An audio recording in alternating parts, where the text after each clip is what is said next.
예배 시작하겠습니다.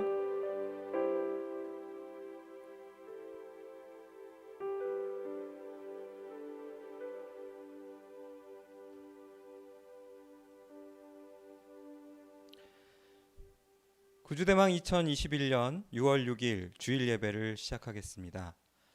사도신경으로 함께 신앙 고백하겠습니다. 나는 전능하신 아버지 하나님 천지의 창조주를 믿습니다. 나는 그의 유일하신 아들 우리 주 예수 그리스도를 믿습니다. 그는 성령으로 잉태되어 동정녀 마리아에게서 나시고 본디오 빌라도에게 고난을 받아 십자가에 못 박혀 죽으시고 장사된 지 사흘 만에 죽은 자 가운데서 다시 살아나셨으며 하늘에 오르시어 전능하신 아버지 하나님 우편에 앉아 계시다가 거기로부터 살아있는 자와 죽은 자를 심판하러 오십니다. 나는 성령을 믿으며 거룩한 공교회와 성도의 교제와 죄를 용서받는 것과 몸의 부활과 영생을 믿습니다. 아멘. 찬송가 아멘. 적은 인원이지만 이렇게 함께 직접 모여서 찬양할 수 있으니까 너무 새롭고 즐겁습니다. 네, 오늘 말씀 보겠습니다. 오늘 말씀은 누가복음 6장 46절에서 49절 말씀이고요. 제목은 깊이 있는 믿음, 바위 같은 소망이라는 제목으로 함께 말씀 나누겠습니다. 누가복음 6장 46절에서 49절 한 절씩 함께 읽도록 하겠습니다. 주의 말씀 읽겠습니다. 너희는 나를 불러 주여 주여 하면서도 어찌하여 내가 말하는 것을 행하지 아니하느냐. 내게 나와 내 말을 듣고 행하는 자마다 누구와 같은 것을 너희에게 보이리라. 집을 짓되 깊이 파고 주추를 반석 위에 놓는 사람과 같으니 큰 물이 나서 탕류가 그 집에 부딪히되 잘 지었기 때문에 능히 요동하지 못하게 하였거니와 듣고 행하지 아니하는 자는 주추 없이 흙 위에 집 지은 사람과 같으니 탕류가 부딪힘에 집이 곧 무너져 파괴됨이 심하니라 하시니라. 아멘.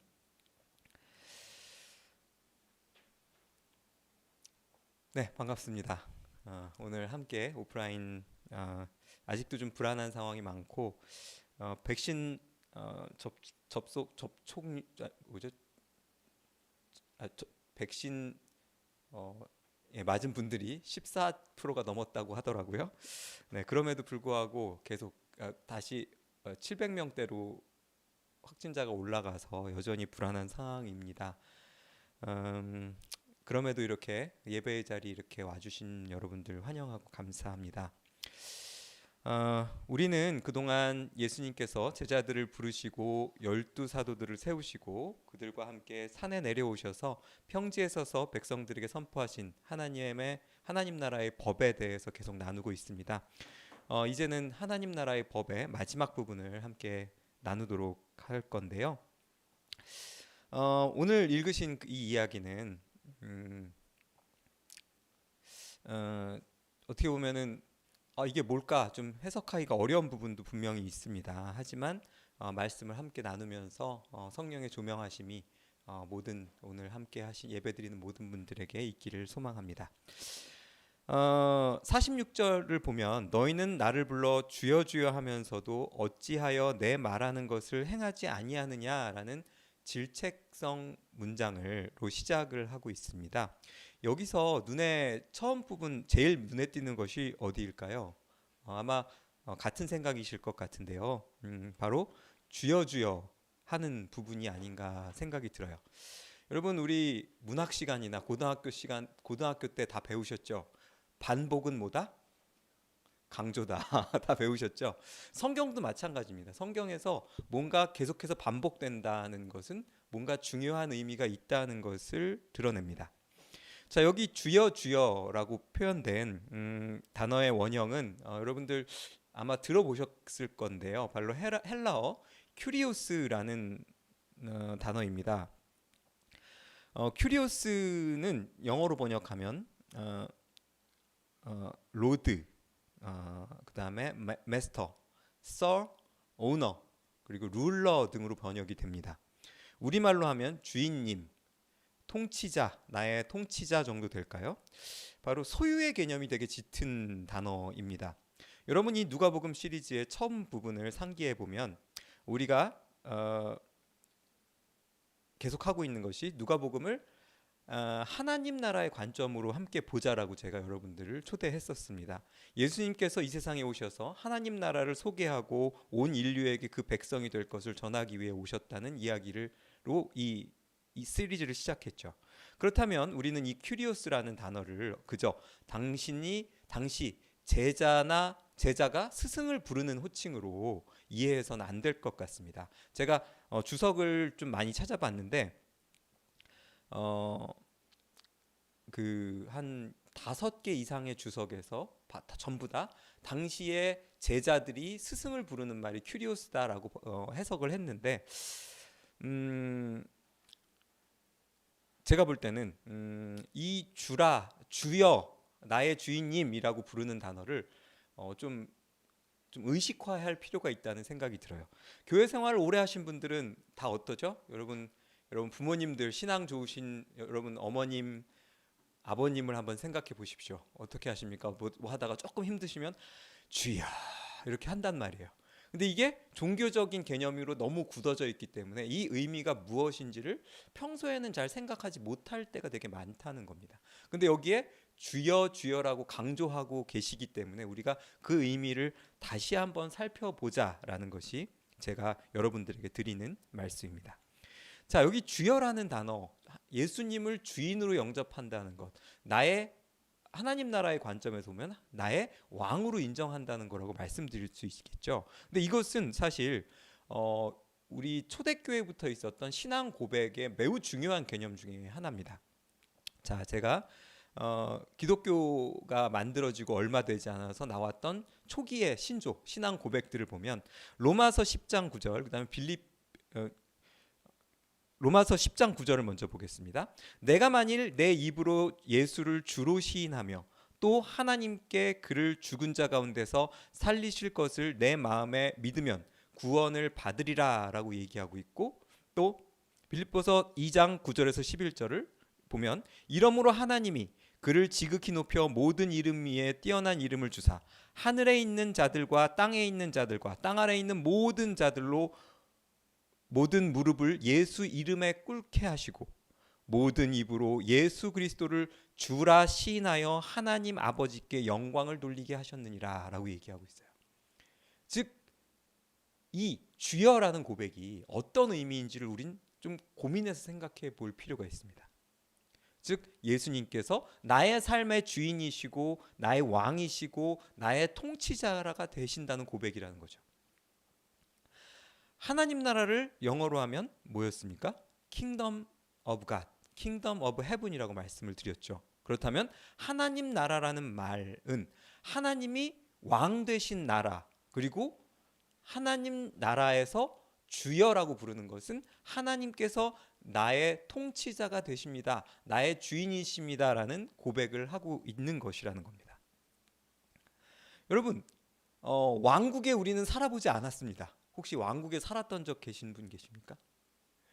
전혀 다른 개념이에요. 특히나 요즘은 이제 왕이 된다고 하더라도 뭐 영국 같은 경우에 군림하되 통치하지 않는다, 그냥 존재로서만 가치가 있는 거잖아요. 나머지는 민주 시스템으로 다 돌아가는데 이것이 가장 잘 드러나는 것이 아마 그 나라들마다의 각 그 시스템마다의 헌법이 아닐까 하는 생각이 들었습니다. 여러분, 대한민국 헌법 1조가 무엇인지 혹시 아십니까? 다들 이 정도 외우셨죠? 1항 대한민국은 민주공화국이다. 2항 대한민국의 주권은 국민에게 있고 모든 권력은 국민으로부터 나온다. 이게 우리나라의 대한민국의 가장 중요한 개념이에요. 첫째는 민주공화국이다. 민중이 주인 되었다. 여기서 주자가 그거죠. 그렇기 때문에 모든 권력은 국민에게 있고 국민으로부터 나온다는 것이 우리나라의 그 그러니까 우리나라라는 정체성의 제일 중요한 개념이 됐다는 거죠. 우리나라 조선 왕조 때는 누가 주인이었습니까? 백성이 주인이 아니라 왕이 주인이었기 때문에 왕조잖아요. 자, 그렇다면 제가 상상으로 하나님 나라의 헌법이 있다면 1조는 무엇일까? 상상해서 한번 적어봤습니다. 하나님 나라 헌법 1조. 하나님 나라는 군주제이다. 하나님 나라의 주권은 하나님께 있고 모든 권력은 하나님으로부터 나온다가 아닐까 하는 생각이 들어요. 여러분 이렇게 보면 좀 제가 주여를 강조하는 주님을 강조하는 의미를 좀 이해하시기 쉬울 것 같습니다.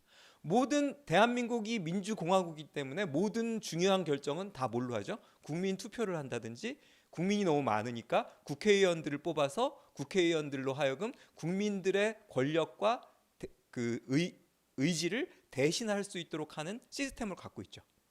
가장 중요한 대통령을 뽑을 때도 대통령을 국민 모두가 뽑습니다. 자, 그렇다면 왕정에서는 어떨까요? 왕정에서는 옛날 왕정을 생각해 보시면 왕이 그냥 임명하는 겁니다. 우의정 네가 해. 좌의정은 네가 하고 병조 판서는 네가 해. 이렇게 되는 거죠. 왕의 즉 대한민국이 좋은 나라가 되는 가장 좋은 방법은 국민들의 뜻을 최대한 반영하는 것이 그 나라가 좋은 나라가 되는 것일 겁니다. 그렇다면 왕정일 때는 어떨까요? 바로 왕의 뜻이 제대로 통치 기반으로 하여금 그것이 성취되는 것이 바로 왕국이 군주제의 가장 큰 특징일 것이라는 겁니다. 자, 이 얘기는 그렇다면 예수님께서 46절에서 너희가 나를 주여 주여라고 하면서 왜 너희는 내가 가르친 대로 하지 않느냐라는 말은 너희가 나를 왕이라고 하면서 왜 내가 선포한 법은 지키지 않느냐라는 겁니다. 그리고 우리는 계속해서 그 법이 어떠한 것인지 2주에 걸쳐서 함께 봐왔지 않습니까?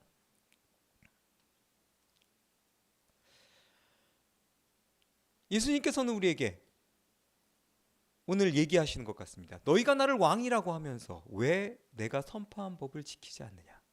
이 법을 지키는 것이 어떠한 삶인지 내가 설명하겠다라고 시작하는 겁니다. 예수님께서는 이 법을 지키는 사람의 삶과 그렇지 않은 사람의 삶을 명확하게 대조하고 있습니다. 이 비유는 마태복음 7장에서도 동일하게 드러나고 있는데요. 하나님의 법을 지키는 자와 그렇지 않은 자의 삶을 집을 세우는 것에 비유하고 계십니다. 근데 참 적절한 비유인 것 같은 게 집만큼 우리의 삶을 잘 보여주는 개념이 없잖아요. 너무나도 적절한 비유인 것 같습니다. 예수님께서는 이렇게 얘기하십니다. 제가 이거는 공동 번역을 갖고 왔습니다. 그 사람은 땅을 깊이 파고 반석 위에 기초를 놓고 집을 짓는 사람과 같다. 홍수가 나서 큰 물이 집으로 들이치더라도 그 집은 튼튼하게 지었기 때문에 조금도 흔들리지 않는다. 그러나 내 말을 듣고도 실행하지 않는 사람은 기초 없이 맨 땅에 집을 지은 사람과 같다. 큰 물이 들이치면 홍수가 나서 큰 물이 들이치면 그 집은 곧 무너져 여지없이 파괴되고 말 것이다. 이것이 바로 예수님께서 이 하나님의 말씀, 하나님의 법을 지키는 사람과 그렇지 않은 사람에 대해서 극명하게 대조하신 모습입니다. 현대의 건축 기술은 너무나도 발전했기 때문에 홍수에 침수될 수는 있어도 집이 무너지는 것은 저희는 별로 본 적이 없습니다. 제가 예전에 신학교 다닐 때 강릉에 엄청난 홍수가 나갖고 갔을 때 집이 좀 무너지긴 했더라고요. 근데 되게 놀랬던 게 뭐냐면 산이 무너져가지고 흙이 막 몰아친 집을 막 했는데 벽이 안 무너지더라고요. 되게 오래된 집이고 되게 신기하다 할 정도로. 그래서 우리 현대의 기술은 참 발달돼 있구나라고 생각하실 수 있습니다. 하지만 고대 근동 혹은 그레코 로만 시대의 건축 기술을 생각하면 홍수가 나서 물이 밀려왔을 때 집이 무너지는 것은 어떻게 보면 너무 당연한 것일 수 있습니다. 예수님께서는 본인에게 나와 그 법을 순종하는 사람들을 땅을 깊이 파고 땅 속에 있는 바위에 기초를 둔 집을 지은 사람이라고 소개합니다. 건축 상식이 없는 사람이라도 맨 땅에 집을 짓는 것과 기초 공사가 충실한 바위 위에 세워진 집이 큰 차이가 있다는 것을 다 이해하실 겁니다. 저는 반석 위에 세운 집이라고 하면 여기가 떠오릅니다. 여기 어딘지 아시겠습니까? 아테네의 아크로폴리스라는 곳이죠. 제가 아테네에 가봤는데요. 아테네 지금 사람들이 살고 있는 도시는 이 아크로폴리스 밑에 있습니다. 밑에 있는데 어디서나 아테네 어디서나 이 아크로폴리스라고 하는 바위로 된 커다란 이 산이 다 보여요. 여기는 파르테논 신전을 비롯해서 몇몇 개의 건물들이 있는데요. 아크로폴리스라는 뜻은 가장 높은 데 위치한 도시라는 뜻을 가지고 있고요. 요 밑에 보면은 바울이 아테네를 방문했을 때 설교했던 아레오파고까지 이 다 아크로폴리스 안에 있습니다. 그곳의 파르테논 신전은 여러분 다 아시다시피 기원전 450년경에 세워진 신전입니다.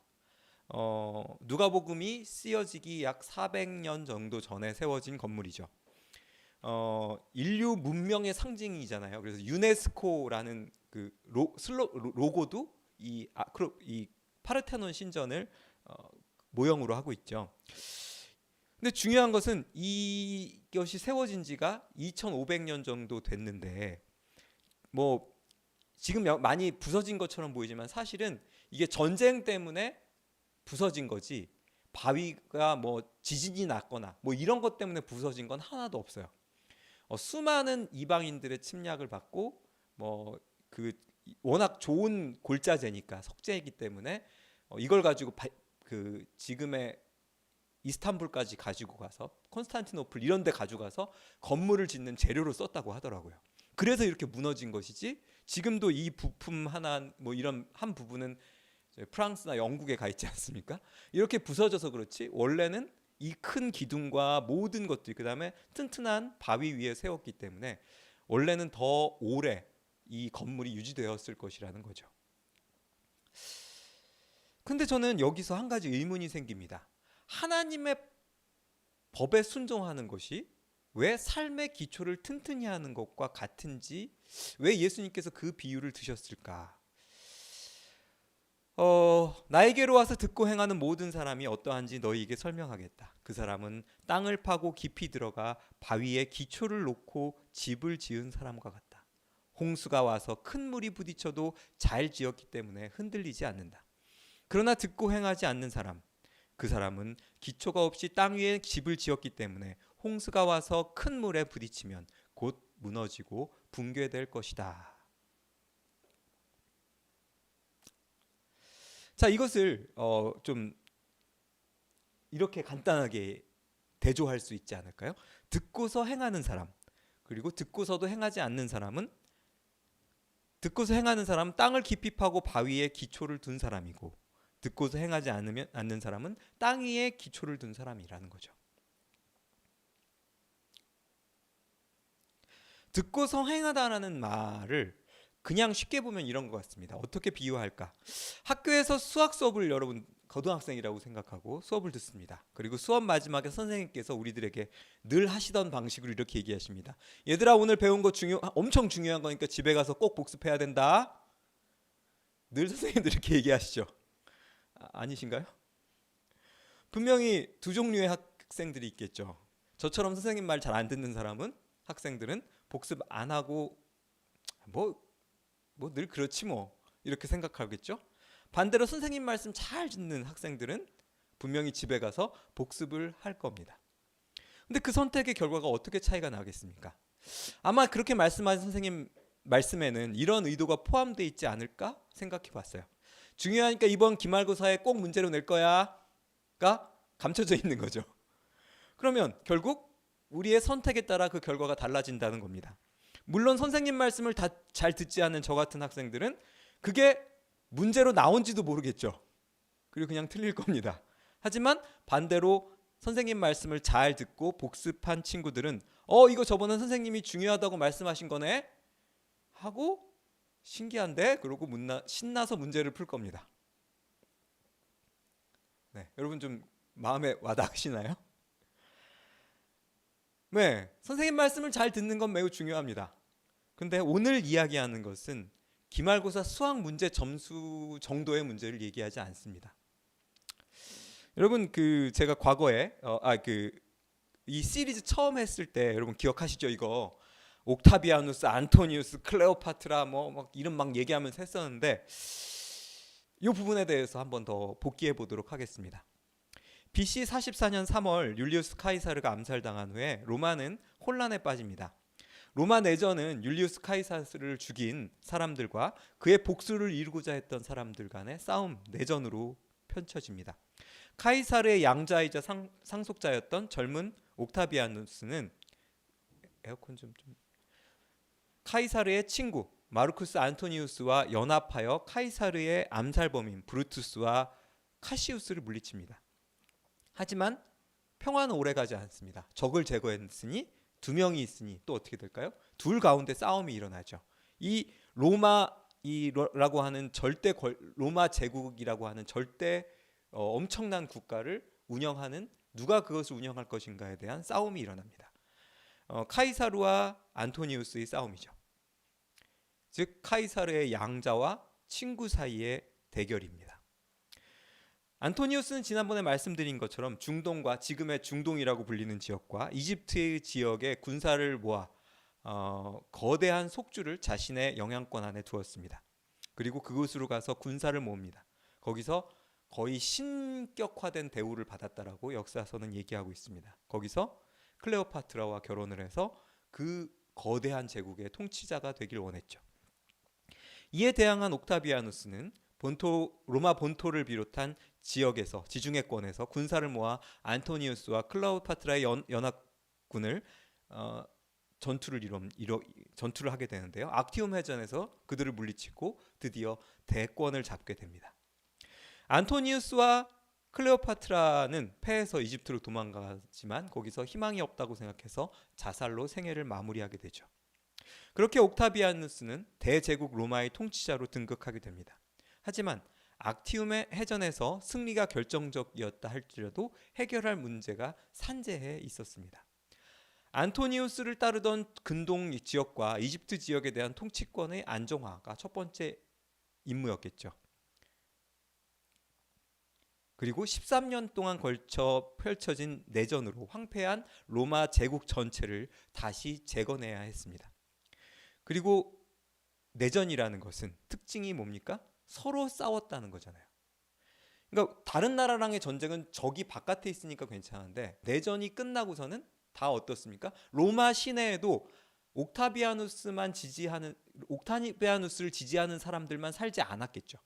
안토니우스를 지지하는 사람들이 훨씬 많았었습니다. 자, 그런데 여러분 생각해 보십시오. 악티움 해전에서 옥타비아누스가 승리했다라는 승전보가 로마 시내에 도달했습니다. 여기 계신 모든 분들이 당시에 로마 시민이었다고 생각을 한번 해봅시다. 자, 제가 이 시리즈 시작하면서 복음이라는 단어가 굿뉴스라는 단어가 왕이 새로 등극했을 때 그리고 전쟁에서 승리한 승전보를 굿뉴스라고 불렀다고 말씀을 드렸어요. 자, 사신이 파바를 타고 로마 가도를 따라서 옥타비아누스가 안토니우스에게 대승을 해서 이제 이 전체를 통치하는 황제가 그 대권자가 됐습니다라는 뉴스가 온 로마에 펼쳐지기 시작했습니다. 근데 여러분들이 혹시 이 중에서 안토니우스의 지지자였다면 승리자 옥타비아누스가 아니라 안토니우스의 지지자였다면 여러분 어땠을까요? 이 뉴스는 굿 뉴스가 아니라 배드 뉴스가 되겠죠. 여러분 당시 안토니우스는 가이사르의 친구였고 엄청난 전공을 거둔 승전 장군이었습니다.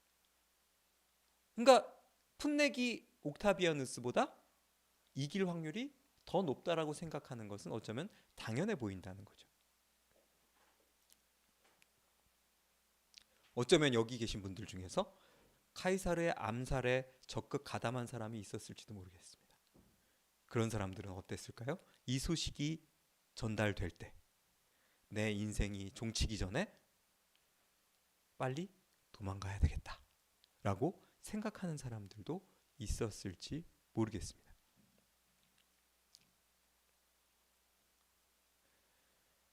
재미있는 것은 이때 있었던 헤롯 대왕의 대처였습니다. 헤롯 대왕 기억하시죠? 유대의 통치자, 이방인이었던. 그는 당시 근동의 다른 영주들처럼 안토니우스의 적극적인 지지자였습니다. 그를 지지하고 또 지원했습니다. 근데 옥타비아누스가 승리하자 그는 아주 대담한 전략을 세웁니다. 자, 원래대로라면 어떻게 됐을까요? 옥타비아누스가 헤롯을 처형한다고 해도 할 말이 없는 상황이었습니다. 그는 옥타비아누스에게 찾아가 그에게 납작 엎드리고 이렇게 이야기를 합니다. 아시는 것처럼 저는 당신의 적 안토니우스의 편이었습니다. 모두가 안토니우스가 불리하다라고 하고 결국은 패배할 때까지도 저는 안토니우스를 배신하지 않았습니다. 하지만 이제 저는 당신의 편에 서기 원합니다. 제가 누구의 친구였는지 생각하지 마시고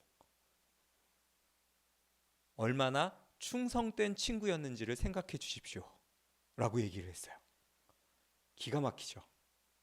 그래서 옥타비아누스는 헤롯 대왕을 용서하고 계속해서 유대를 통치할 수 있는 권한을 그에게 주었다고 합니다. 자, 향후 옥타비아누스는 초대 로마의 황제가 되고 자신의 황제의 명을 아우구스투스, 은혜를 베푸는 자라고 합니다. 그 이름에 걸맞게 안토니우스를 지지했던 많은 사람들을 사면해주고 대신 로마가 빨리 재건될 수 있도록 최선을 다합니다. 그래서 그는 은혜를 베푸는 자, 아우구스투스라고 초대 황제라는 위대한 칭호를 얻게 됩니다. 자, 여러분, 제가 왜 이 이야기를 이렇게 장황하게 했을까요?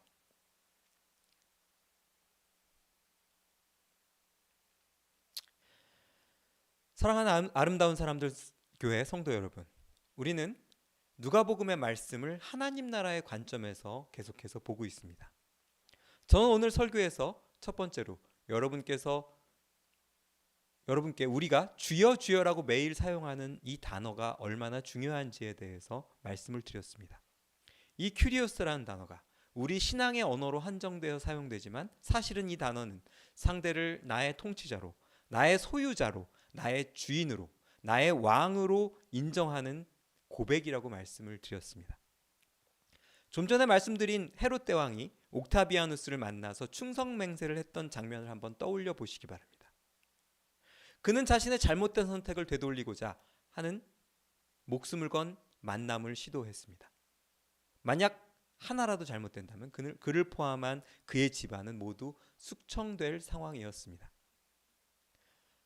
아마도 그는 로마 제국의 지배자인 옥타비아누스에게 머리를 조아리고 당시 고대 근동의 문화에 의하면 자신의 통치자에게는 감히 얼굴도 볼 수 없는 그런 상황이었습니다.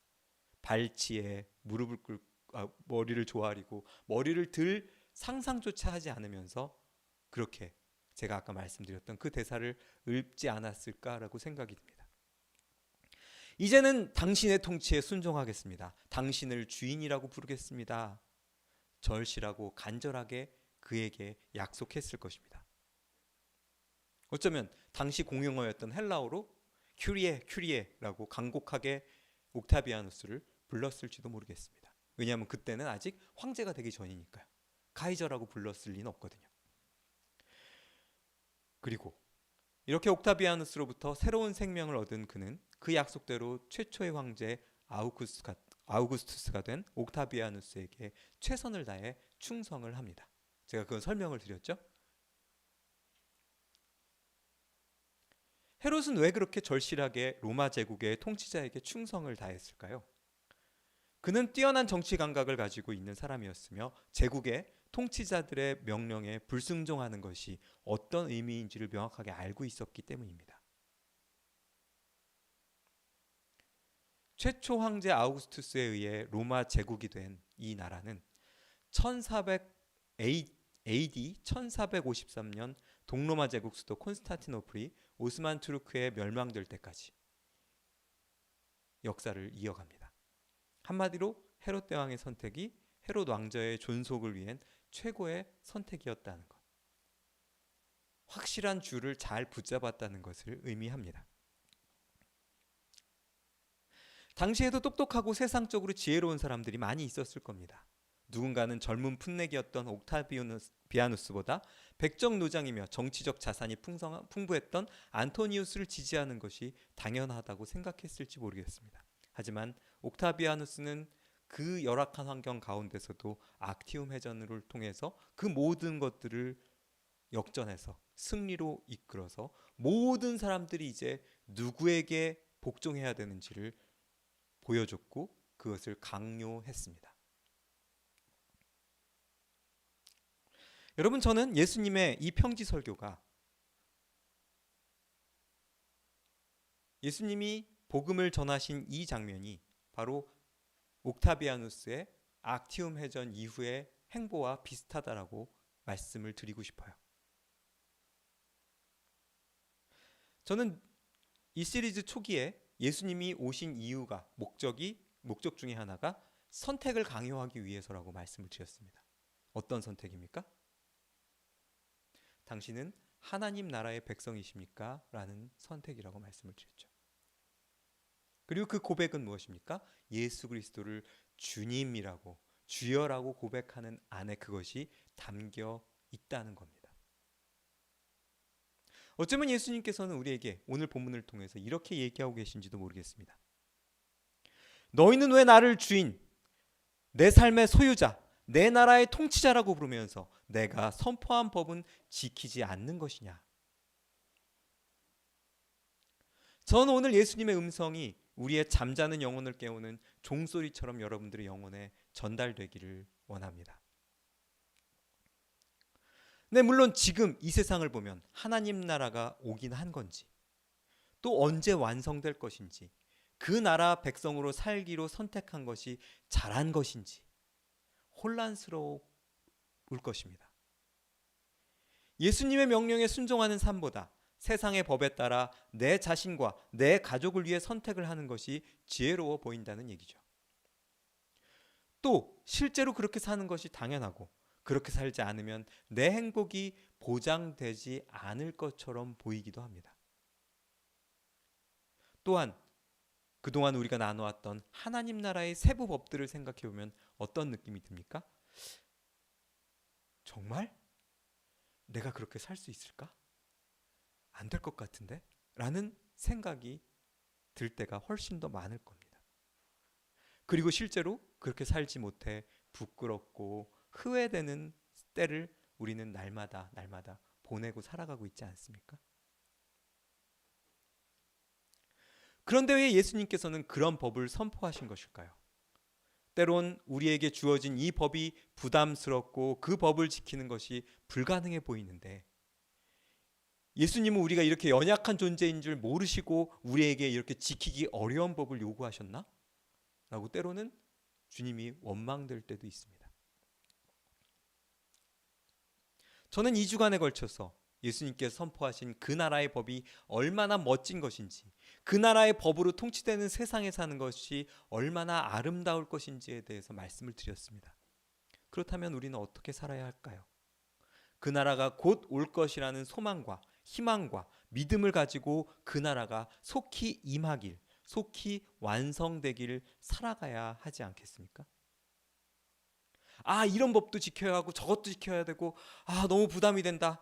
이렇게 생각하는 것이 아니라 이 법이 이루어지고 이 법이 성취되어서 모두 타인에게 관대한 지난주에 말씀드린 이중잣대를 가진 그 나라에 대한 강력하고 확고한 소망을 가진 사람들이 이 자리에 가득하다면, 온 세상에 가득하다면 그 나라가 완성되어서 모든 사람들이 행복한 순간에 도달하지 않을까요?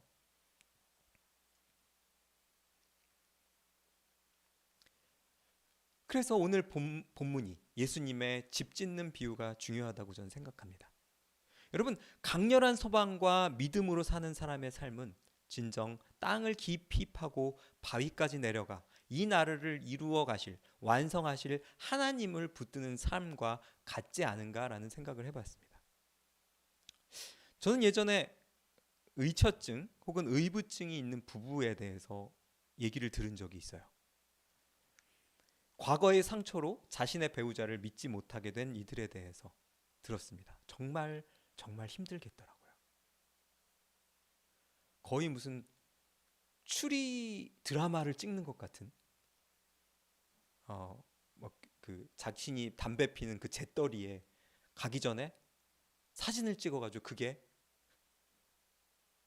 바뀌고 그 먼지 하나 그 재 하나 바뀌는 이런 것까지 신경 써가면서 자기가 사랑한다고 하는 배우자를 의심하는 그 삶, 그 삶에 안정이 있을 수 있을까요? 이 사람이 나를 사랑하는 것일까? 나보다 다른 사람을 사랑하는 것은 아닐까? 끊임없이 의심한다면 그 부부관계가 제대로 진행될 수가 없겠죠. 땅을 깊이 파서 들어가는 것, 어디까지? 표층 밑에 있는 바위까지라는 거예요. 겉으로 드러나는 그런 것들, 세상의 가치들, 세상 사람들이 중요하다고 생각하는 거기에 내 집을 짓는 것이 아니라 땅을 파고 들어가서 불변하신 하나님의 역사하심을 만나 거기까지 들어가 거기에 내 인생을 주초를 세우는 것, 그것과 같다라고 오늘 말씀은 얘기하는 겁니다. 여러분 땅 파 보셨습니까? 제가 군대에서 땅을 많이 파봤는데요. 저는 영화에서 땅 파는 거 나올 때마다 에이 말도 안 돼 이런 생각이 들어요. 되게 쉽게 땅을 막 깊이 파거든요. 여러분 그 정도 파려면요 하루 갖고도 못 파요. 1m 1m 판다? 진짜 말도 안 됩니다. 너무 힘들어요. 여러분 예수님께서는 또 천국을 마치 땅속에 숨겨진 보물과 같다라고 말씀을 하셨죠. 자, 중요한 건 얼만큼 파야 보물이 나오는지 아무도 알 수가 없다는 겁니다. 그 비유의 핵심은 마찬가지입니다. 이 땅을 얼마나 파야 표층이 다 걷어내고 그 속에 있는 하나님이 통치하시는 그 바위가 있는지 그건 아무도 모른다는 거예요. 저는 이 비유가 너무 마음에 듭니다. 이 비유 기가 막힌 거다. 하나님의 변하지 않으심, 하나님이 우리를 사랑하심, 그리고 하나님 나라를 성취하실 것에 대한 확고한 믿음이 있기 전에는 땅을 팔 수 없는 것처럼 하나님 나라의 법을 지키는 것도 마찬가지겠구나. 그렇지만 중요한 건 그 법을 지키는 삶은 땅을 거기까지 파고 들어가서 하나님의 바위에 주초를 세운 집은 세상의 어떠한 흔들림에도 흔들지 않는 견고한 집이 될 것이라고 예수님께서 얘기하신 것이구나 라는 겁니다. 즉 어쩌면 이 이야기는 책망이 아니라 하나님 나라의 법을 지키는 사람, 지키고자 하는 사람, 그리고 그렇게 살기를 원하는 사람들에 대한 상의자 격려의 말씀이었구나라는 생각을 하게 되었습니다.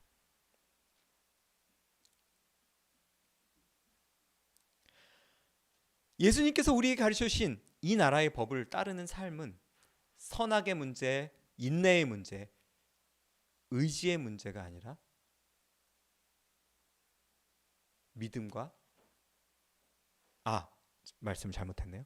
즉 가치의 문제, 누가 잘못했다 잘했다의 문제가 아니라 바로 믿음과 소망에 대한 문제라는 것을 깨닫게 되었습니다.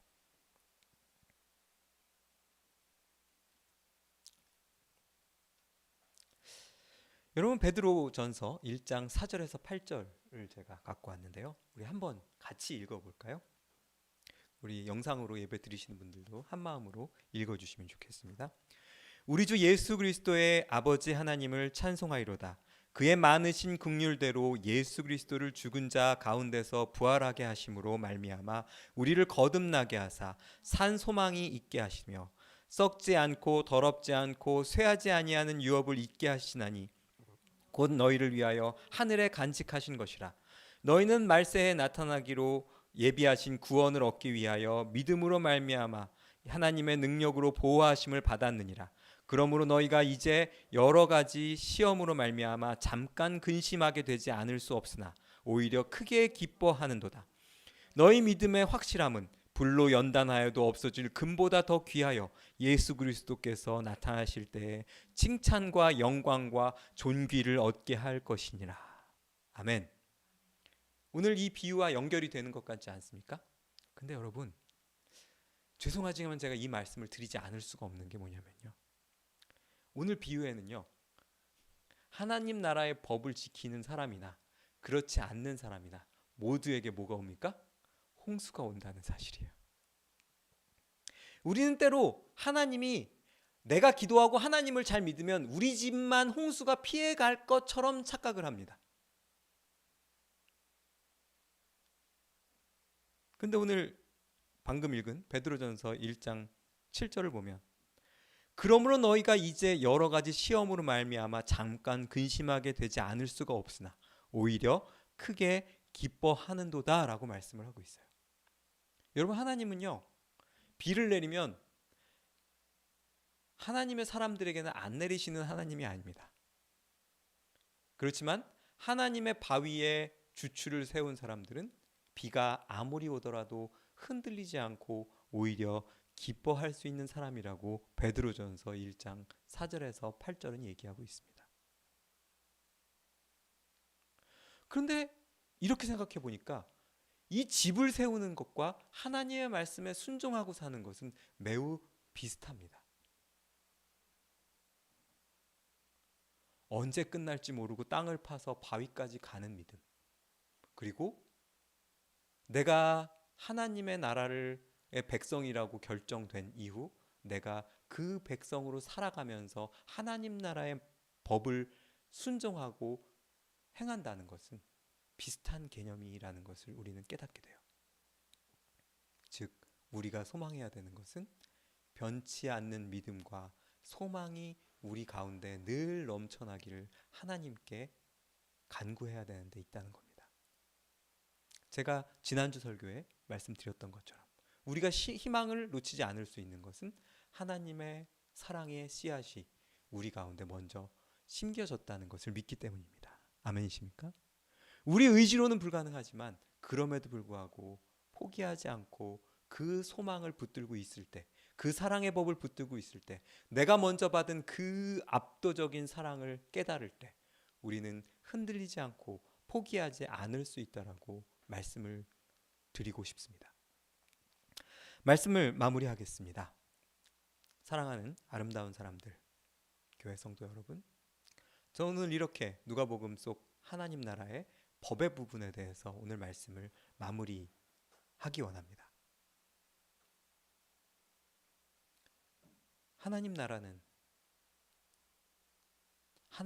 법은 어떠한 것이었습니까? 죽기까지 피조물들을, 나를 사랑하시는 그 사랑의 법으로 우리를 통치하기 원하시는 하나님의 은혜가 여러분 매일매일의 삶에서 고백되어지길 원합니다. 그것이 짐이 아니라 은혜로 받아들여진다면 우리는 이를 악물고 그 땅을 파고 또 파고 또 파서 하나님의 바위에 도달하게 되리라고 생각합니다. 그리고 덤으로 내가 그러한 말씀에 순종하면 내 주변에 있는 분들이 아마 행복해질 겁니다. 아멘이십니까? 우리는 나에게 관대한 사람을 늘 좋아하잖아요. 근데 내가 타인에게 관대한다면 아마 여러분들은 많은 사람들을 행복하게 하고 아까 기도처럼 하나님의 놀라운 은혜의 통로가 되시는 여러분들이 될 줄 믿습니다.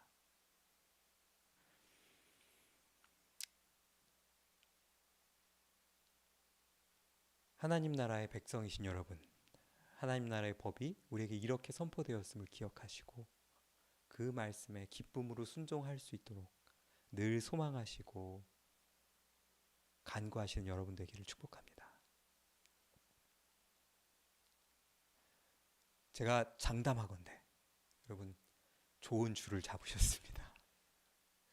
옥타비아누스가 만든 로마 제국보다 훨씬 더 위대하고 행복하고 무너지지 않는 그 나라의 백성으로 선택되심을 축하드리면서 그 나라의 백성으로 어떻게 살아야 할 것인지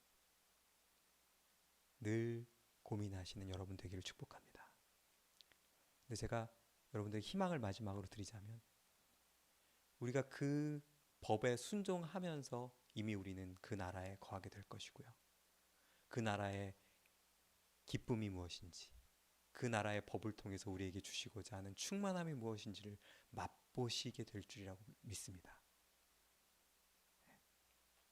그것이 바로 우리가 꿈꾸는 신앙생활인 줄 믿습니다. 이렇게 떨어져서 예배를 드리지만 그 은혜가 동일하게 예배드리는 모든 분들에게 임하기를 축복드립니다. 기도하겠습니다. 하나님 아버지 감사합니다. 우리가 주님 나라의 법, 하나님 나라의 법이 무엇인지 우리가 주님을 주여라고 주님이라고 고백하는 것이 어떠한 의지를 가지고 어떠한 각오로 그렇게 불러야 되는지에 대해서 나누어 봤습니다. 이 나라의 법이 우리를 살리고 온 인류를 살리고 하나님 나라를 확장시키고 완성해 나가는 비밀이자 무기라는 사실을 기억하게 하시고 우리가 하나님 나라의 백성으로서 하나님 나라에서 군대로서 이 무기를 잘 갈고 닦고 연마하여 하나님이 세우신 흔들리지 않는 하나님의 도성에 우리의 집을 지을 수 있는 우리들 되게 하여 주시옵소서. 코로나는 여전하고 우리의 불안감 또한 여전하지만 그럼에도 불구하고 변하지 않으시는 주님의 은혜를 간구하고 사모하며 주님과 함께 하기를 소망하며 예수님의 이름으로 기도드렸습니다.